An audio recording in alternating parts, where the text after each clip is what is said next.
আর Jalaluddin সৈয়দী রহমতুল্লাহি আলাইহি যুগশ্রেষ্ঠ একজন আল্লাহর ওলি ছিলেন। তিনি নবম হিজরির মুজাদ্দিদ ছিলেন। সুবহানাল্লাহ বলেন না বাবা। এরে তিনি খুব সম্ভ্রান্ত ঘরের একজন সন্তান ছিলেন। তিনার বাড়ি হলো মিশরে। সুবহানাল্লাহ বলেন। আর মিশরের জমিনের মাঝে তার বাড়ি রে, মিশরের জমিনে ছিল কায়রো রাতে তার জন্মস্থান। সুবহানাল্লাহ বলেন না ও বাবা। ইমাম জালালউদ্দিন সৈয়দী রহমতুল্লাহি আলাইহি কেমন পাগল ছিল রে, কেমন মাওলার পাগল ছিল। রাজপাদার ছেড়ে দিয়েছে, বাবার টাকা অট্টালিকা বিল্ডিং বাড়ি ছেড়ে দিয়েছে, বিটা বাড়ি ছেড়ে দিয়েছে, মালিকের প্রেমের সাগরের মাঝে ডুব দিয়া দিছে। বলেন না সুবহানাল্লাহ। এরে মা বাপ সব ছেড়ে দিছে। তার যখন বয়স হলো 5 বছর, ওই 5 বছর বয়সে তার আব্বাকে হারাইলো, 5 বছর বয়সে তার মাকেও হারায়া ফেলছে। আল্লাহু আকবার বলে না বাবা। আমাদের ফলাফান গুলা কি করে? এতিম হয়ে গেলে পড়তে চায় না, মাদ্রাসার পাশে যায় না, মসজিদে যায় না, অথবা বাবা মা থাকা সত্ত্বেও ফলাফানরে মাদ্রাসায় পড়ায় না, ইলমে তাসাউফ শিক্ষা দেয় না, পীরের বাড়িতে পড়ায় না। ঠিক কিনা কথা বলেন? নিজে পীরের বাড়িতে যায় না। হাই রে 15টা আয়াত আছে বায়াত সম্পর্কে। সুবহানাল্লাহ। কয়টা আয়াত? 15টা আয়াত আছে বাবা। দেখবেন একদল লোক এসে বলবো কি বায়াত অন লাগতো না, বায়াত হওয়ার কোনো প্রয়োজন নাই, কোরআন মানলে চলবে, হাদিস মানলে চলবে। বলেন নাউজুবিল্লাহ। আরে এটা তো ইসলামের মূল খুঁটা। ঠিক কিনা কথা বলেন? আরে আল্লাহ সুবহানাহু ওয়া তাআলা 15টা আয়াত নাজিল করছেন শুধু বায়াতের উপরে। সুবহানাল্লাহ বলেন।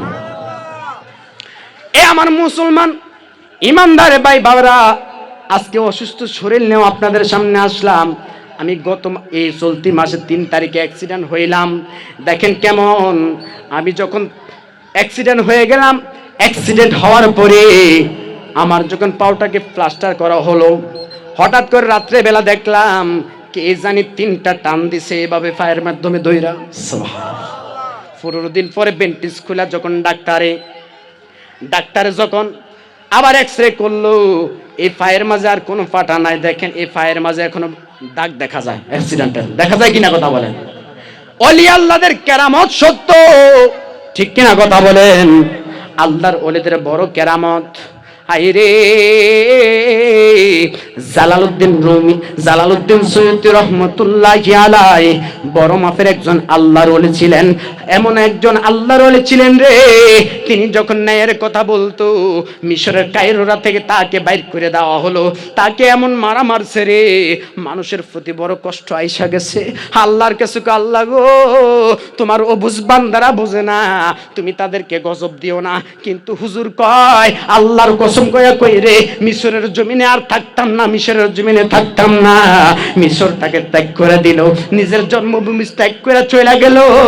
হাই রে জালালউদ্দিন সৈয়দী রহমতুল্লাহি আলাইহি যখন দেশ ত্যাগ করে চলে গেলেন, যারা মারছে তাদের মাঝে এমন অবস্থা শুরু হয়ে গেছে রে, দরিদ্রতা এসে গেছে তাদের উপরে, আল্লাহর লানত শুরু হয়ে গেছে। নাউজুবিল্লাহ বলেন।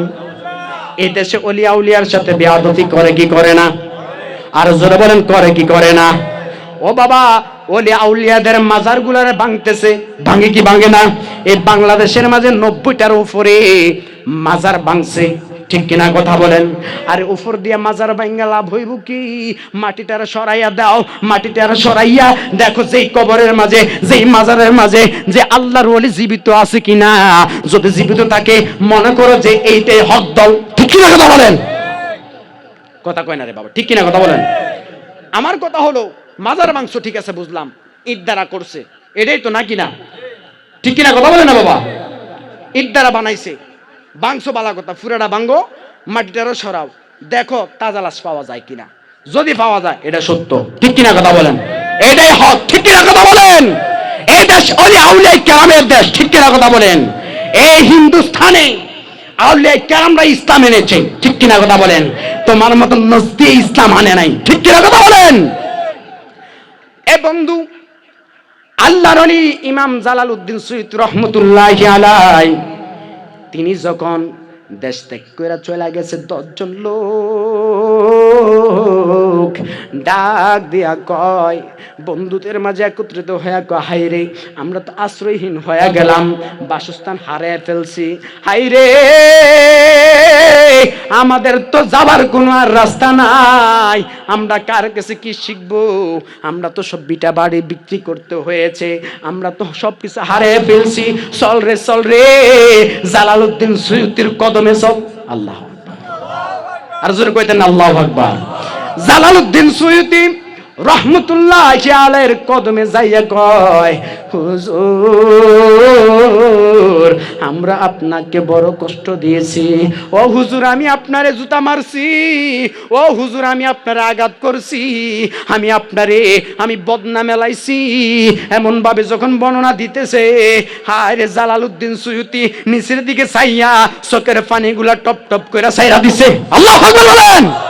জালালউদ্দিন সুয়ুতি ডাক দিয়া কয়, আমি এখন কি করতে পারি গো? কয় হুজুর আমরা আপনার কাছে ক্ষমা চাই, আপনার কাছে মাপ চাই, আমরা তওবা করলাম, জীবনে যতদিন হায়াত পাই আমার আল্লাহ যতদিন আমাদের এই দেহের মাঝে হায়াত রাখছে, জীবন রাখছে, ততদিন পর্যন্ত আপনার কাছে থাইকা ইলমুদ্দিন শিখবো। বলেন না সুবহানাল্লাহ।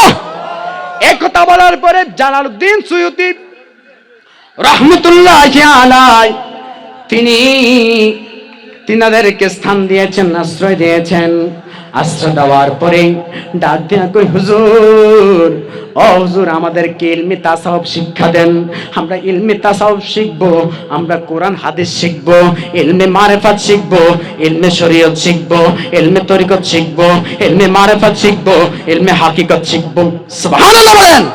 জালালউদ্দিন সুয়ুতি রহমতুল্লাহি আলাইহি 1 বছর পর্যন্ত তিনাদেরকে দূরে দূরে রাখতেন, স্থান দিয়েছেন ভালো কথা, তবে এত তাদের সাথে মিশতেন না, দূরে দূরে থাকতেন, দূর থেকে তাদেরকে শিক্ষা দিতেন। হঠাৎ করে একটা দল যখন জালালউদ্দিন সুয়ুতি রহমতুল্লাহি আলাইহির উপরে আবার আঘাত আনছে রে, ওই 10 জন যে ক্ষমা চাইছে তারা দাঁড়ায়া গেছে, কে আসো বুকের মাঝে যদি পাটা থাকে আমাদের সামনে লড়ো, তারপরে ইমাম জালালউদ্দিন সুয়ুতির গায়ের মাঝে হাত দাও। ঠিক কি কথা বলেন? এরম যদি সুন্নিরা হয়ে যাইতো রে, এরম যদি সুন্নিরা হয়ে যাইতো মাজার গুলা ভাঙতে পারতো না। ঠিক কিনা কথা বলেন? এরম যদি